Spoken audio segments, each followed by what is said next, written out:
We've already talked about the demand avoidance thing and how difficult it can be to sort of work on things that are feeling a bit much.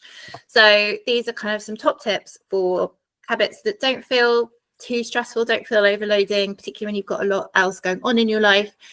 Building in that kind of regular routine that can be regular so that it is a habit and so that you are kind of engaging with it on a regular basis and not doing those peaks and troughs we were talking about, but also that is gentle enough that it can flex around your life and your needs as you need to. So first tip is habit stacking. I don't know if anybody has already heard about habit stacking, but essentially it is the idea that you attach the activity that you want to make a habit to something that's already a habit for you. So for example, after I eat breakfast, you eat breakfast every morning. You don't have to think about it. You wake up, you go downstairs, go to the kitchen, you eat your breakfast. So that's already ingrained in your mind as part of your routine. So you say, okay, after I eat breakfast, I'm going to sit and doodle for 5 minutes. Or when I get home from the school run, because for some of us that's ingrained as a habit, can't get out of that. So I get home from the school run and I'm going to write for 10 minutes. I'm going to sit down and do that, and that's going to be my thing. And then I will go and start work or do whatever I need to do.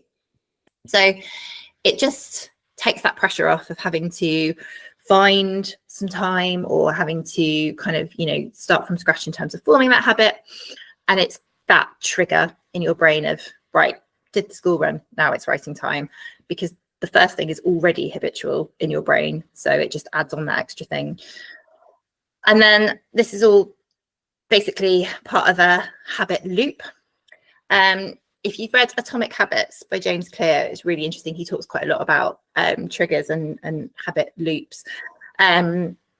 Essentially, your trigger, that first thing, so I've just had my morning cup of coffee, that's your cue.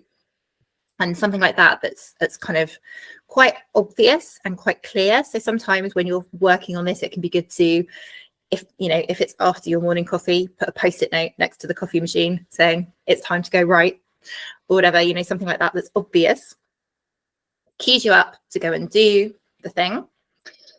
And then if it's enjoyable, you get that craving for it. So it's ways to make it fun, to make it pleasurable. So I'm going to sit in my favorite chair and write, or I'm going to, sit on the beach and write poetry, or, something that is going to make it really fun. I'm going to put some nice music on while I work, or I'm going to do something that sort of creates that nice environment that gives you that, oh yeah, I really want to go and do that thing. And then the response is you go and do it. You get that kind of dopamine hit of, I did the thing. And, you feel that sort of sense of achievement for having done your habit. And then reward. It's really good to reward yourself afterwards, because again, it's reinforcing that behavior and that dopamine until you've got the hang of it. It's good to have that little reward. So even if that's just celebrating, yay, I did it, or giving yourself a gold star in your diary, or telling somebody. Groups like these, you can come into the Facebook group, or in my Substack chat or something like that, and go, hey, I wrote today, or whatever it is that you're trying to do as part of your habit, and get everyone to go, yay. Or if you're more of an extrinsic motivated person, you can reward yourself with a treat or something like that. But something that gives you that kind of positive reinforcement for having done it. And then you're much more likely the next time you get that cue to start again, because you have had that positive reinforcement. So that's a habit loop. The next thing is focusing on process goals rather than milestone goals. So a milestone goal is something like, I want to write a novel, or I want to record an album. And that can feel like a really overwhelming, quite intimidating goal. And it's really easy to feel like you're falling behind on it, or that you're failing, you're not achieving it, and it can get quite stressful. So instead of saying something like, I want to write a novel, or I need to write, 1,000 words every day, just make your goal, I want to write for 20 minutes. Because then it doesn't matter what you do with that 20 minutes. If you show up and you just write a couple of words, doesn't matter, you've done it. You've achieved your goal. And they can be flexible. you know, if you say I want to write for, you know, an hour every week, if you only manage 10 minutes one day and then you miss a couple of days and then you do 30 minutes the next day, you know, you balance that out across your week, you've achieved your goal. It doesn't have to be that you sit in a chair for an hour and write. You don't have to hit that 1,000-word milestone, which is a bit arbitrary anyway. It just means you can show up on your own terms and do what you want to do. So focus on the process. I'm just showing up to my creativity. I am turning up for 5 minutes a day. I am turning up for, you know, 20 minutes a week, whatever feels manageable to you. And just focusing on showing up and doing something. And one nice little tactic is to set really, really tiny goals. So absolutely ridiculously tiny goals. So your goal today is to write one sentence or to open the document that you've been working on your novel in. Something that is just so simple that you can just get a hit of, okay, I made it. And even if I only make it this far today, that's okay. I've done the thing. But very often just breaking that barrier of starting actually gets you over the line, and then momentum takes over and it's easier to do it. And you feel good about yourself because you've done something. You've achieved a goal, even if it was only tiny. And then because you get that dopamine, your brain's like, okay, let's keep going. Let's get some more of it.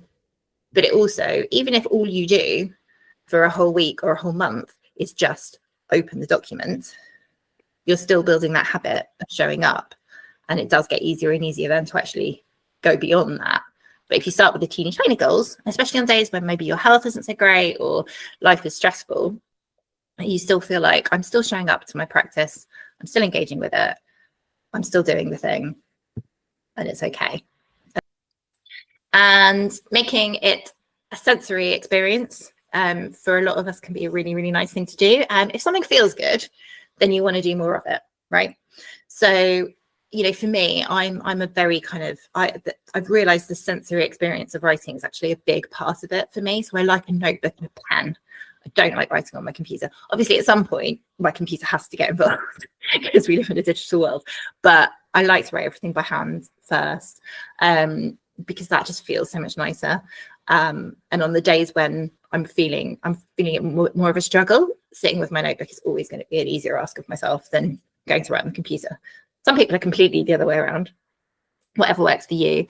But yeah, sometimes kind of getting involved with the materials, you know, making some art actually with your hands, getting your fingers into the paint or getting pastels all over your hands, things like that can feel really nice. For other people, it's like, I don't want to touch anything. I don't want to make it really, you know, pristine, which is, you know, if that works for you, do that. But it's just thinking about what can you introduce into your environment that's going to make it feel good. So is it a cozy blanket? Is it having a fidget toy? One of my friends brought me a little spinny ball that sits on my desk. So when I'm writing, I'm just spinning that.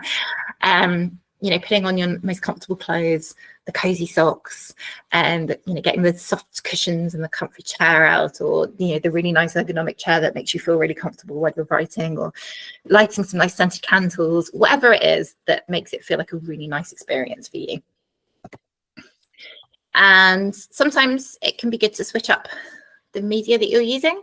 So, you know, if you don't feel like writing, try dictating it. There's loads of really great apps that you can dictate into, and then it will transcribe it for you.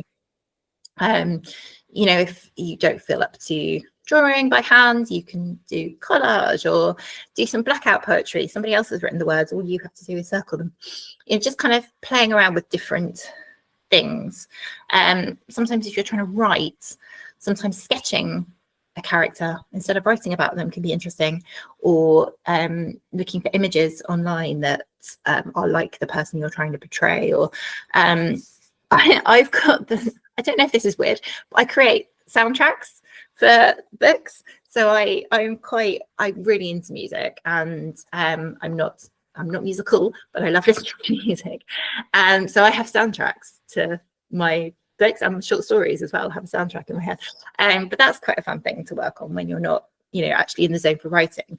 But I've got that soundtrack, and then I listen to it, and it brings up images that I then want to put into the story. So, and finally, I said I would talk about gamification. Make it into a game. It's just a really great way of programming your brain to see it as fun.